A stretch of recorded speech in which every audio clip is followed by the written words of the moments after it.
ಈ ನಡುವೆ ರೇಣುಕಾಸ್ವಾಮಿ ಕೊಲೆ ಪ್ರಕರಣದ ಮೊದಲ ಆರೋಪಿಯಾಗಿರ್ತಕ್ಕಂಥ ಪವಿತ್ರ ಗೌಡ ಅವರು ಕೂಡ ಇವತ್ತು ಜೈಲಿನಿಂದ ಬಿಡುಗಡೆ ಆಗ್ತಾ ಇದ್ದಾರೆ.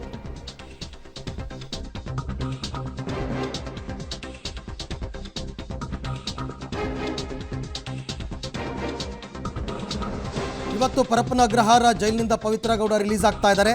6 ತಿಂಗಳಾಯಿತು ಜೈಲಿಗೆ ಹೋಗಿ ಅವರು. 6 ತಿಂಗಳ ಸೆರೆವಾಸದ ಬಳಿಕ ಪವಿತ್ರ ಗೌಡ ಅವರಿಗೆ ಬಿಡುಗಡೆಯ ಭಾಗ್ಯ ಸಿಗ್ತಾ ಇದೆ. ಅದರಲ್ಲೂ ಜಾಮೀನು ಸಿಕ್ಕ 4 ದಿನ ಆಗೋಗಿದೆ ಆಲ್ರೆಡಿ.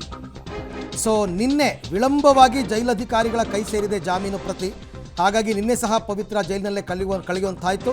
ಇವತ್ತು ಬೆಳಗ್ಗೆ 10 ಗಂಟೆ ವೇಳೆಗೆ ಪವಿತ್ರ ಗೌಡ ಬಿಡುಗಡೆಯಾಗ್ತಾರೆ ಜೈಲಿನಿಂದ ಅಂತಕ್ಕಂಥ ಮಾಹಿತಿ. ಅವರು ಕೂಡ ಜಾಮೀನು ತಗೊಳ್ಳೋದಕ್ಕೆ ಹರಸಾಹಸವನ್ನು ಪಟ್ಟಿದ್ದರು. ಟಾಮಿ ಸೆಬಾಸ್ಟಿಯನ್ ಅವ್ರ ಪರ ವಕೀಲರು ಪ್ರಯತ್ನ ಪಟ್ಟಿದ್ದರೂ ಕೂಡ ಎಲ್ರಿಗೂ ಒಟ್ಟಿಗೆ ಒಂದು 7 ಜನಕ್ಕೆ ಜಾಮೀನು ಕೊಡಬೇಕಾದ್ರೆ ಅವ್ರಿಗೂ ಸಿಕ್ಕಿದೆ. ಹಾಗಾಗಿ ಇವತ್ತು ಅವರು ಜೈಲಿನಿಂದ ಬಿಡುಗಡೆ ಆಗ್ತಾ ಇದ್ದಾರೆ. ಈ ಬಗ್ಗೆ ಮತ್ತಷ್ಟು ಮಾಹಿತಿ ನನ್ನ ಕೊಲೀಗ ನರಸಿಂಹಮೂರ್ತಿ ಅವರಿಂದ ಪಡ್ಕೊಳ್ಳೋಣ. ಮೂರ್ತಿ, ಇವರೆಲ್ಲರಿಗೂ ಕೂಡ ಜಾಮೀನು ಸಿಕ್ಕಿದ್ದು ಹೈಕೋರ್ಟ್ನಲ್ಲಿ ಕಳೆದ ಶುಕ್ರವಾರ. ಶನಿವಾರ ಭಾನುವಾರ ರಜೆ ಅಂತ ನಾವು ಲೆಕ್ಕ ಇಟ್ಕೊಂಡ್ರೂ ಕೂಡ ನಿನ್ನೆ ಆದರೂ ಬಿಡುಗಡೆ ಆಗಬೇಕಾಗಿತ್ತು. ನಿನ್ನೆನೂ ಆಗಲಿಲ್ಲ. ಇಷ್ಟು ತಡ ಯಾಕೆ ಅಂತ. ಯಾಕೆಂದರೆ ಮಧ್ಯಂತರ ಜಾಮೀನು ಸಿಕ್ಕ ದಿನ ದರ್ಶನ್ ಬಳ್ಳಾರಿ ಜೈಲಿನಲ್ಲಿದ್ದವರು ಮಧ್ಯಂತರ ಜಾಮೀನು ತೀರ್ಪು ಬಂದ ದಿನವೇ ಸಾಯಂಕಾಲ ಅವರು ಅಲ್ಲಿಂದ ಬಿಡುಗಡೆ ಆಗ್ತಾರೆ. ಈ ಪ್ರಕರಣದಲ್ಲಿ ಯಾಕೆ ಇಷ್ಟು ಡಿಲೇ ಆಯಿತು ಅಂತ. ಅರವಿಂದ, ಕಳೆದ ಶುಕ್ರವಾರ A1 ಪವಿತ್ರ ಗೌಡಗೆ ಹೈಕೋರ್ಟ್ ಷರತ್ತುಬದ್ಧ ಜಾಮೀನನ್ನು ಮಂಜೂರು ಮಾಡಿತ್ತು. ಹೀಗಾಗಿ ಶುಕ್ರವಾರ ಒಂದಷ್ಟು ಈ ಕೋರ್ಟ್ನ ಪ್ರೊಸೀಜರ್ಗಳೇನಿತ್ತು ಅದನ್ನು ಫುಲ್ಫಿಲ್ ಮಾಡೋದಕ್ಕೆ ಸಾಧ್ಯವಾಗಿರಲಿಲ್ಲ. ಯಥಾಸ್ಥಿತಿ ಶನಿವಾರ ಕೋರ್ಟ್ ರಜೆ ಇತ್ತು, ಮತ್ತು ಭಾನುವಾರ ರಜೆ. ಸೋಮವಾರ ಮಧ್ಯಾಹ್ನ ಅಥವಾ ಒಂದು 3 ಗಂಟೆ 4 ಗಂಟೆಯ ವೇಳೆಗೆ ಈ ಕೋರ್ಟ್ನ ಷರತ್ತುಗಳನ್ನು ಪೂರೈಕೆ ಮಾಡಲಾಯಿತು. ಅಂದರೆ ಮೊದಲಿಗೆ ಹೈಕೋರ್ಟ್ನಲ್ಲಿ ಸರ್ಟಿಫೈಡ್ ಬೇಲ್ ಕಾಪಿ ಏನಿತ್ತು ಅದನ್ನು ತೆಗೆದುಕೊಳ್ಬೇಕಿತ್ತು. ಅದಾದ ಬಳಿಕ ಸೆಷನ್ಸ್ ಕೋರ್ಟ್ನಲ್ಲಿ ಹೋಗಿ ಆ ಷರತ್ತುಗಳನ್ನು ಕಂಡೀಷನ್ಸ್ನ ಫುಲ್ಫಿಲ್ ಮಾಡಬೇಕಿತ್ತು. ಅದು ಮುಗಿಯೋ ಹೊತ್ತಿಗೆ ಬಹುಶಃ ಆಗಲೇ 4:30 ಆಗೋಗಿತ್ತು.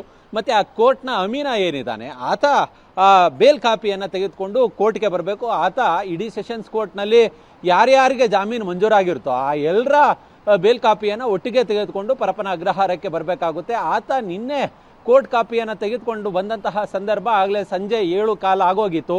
6:30, 6:45, 7 ಗಂಟೆಯ ಒಳಗೆ ಬಂದಂತಹ ಸಂದರ್ಭದಲ್ಲಿ ಅವತ್ತೇ ಜೈಲಿನಿಂದ ರಿಲೀಸ್ ಮಾಡುವ ಕೆಲಸವನ್ನು ಕೂಡ ಮಾಡಲಾಗುತ್ತೆ. ಆದರೆ 7 ಗಂಟೆಯ ನಂತರ 7:15 ಆಗಿರೋದ್ರಿಂದ ಒಂದಷ್ಟು ಪ್ರೊಸೀಜರ್ಗಳಿರುತ್ತೆ ಸಾಮಾನ್ಯವಾಗಿ ಈ ಜೈಲಿನಲ್ಲಿ. ಅವ್ರು ಯಾವತ್ತಿನಿಂದಿದ್ರು, ಅವರ ಲಗೇಜ್ಗಳು, ಮತ್ತು ಯಾರ್ಯಾರು ಇವತ್ತು ಡಿಸ್ಚಾರ್ಜ್ ಆಗ್ತಿದ್ದಾರೆ ಈ ಲೆಕ್ಕಗಳನ್ನೆಲ್ಲ ಹಾಕಬೇಕಾಗುತ್ತೆ. ಹೀಗಾಗಿ ನಿನ್ನೆ ಅದು ಸಾಧ್ಯವಾಗಿರಲಿಲ್ಲ.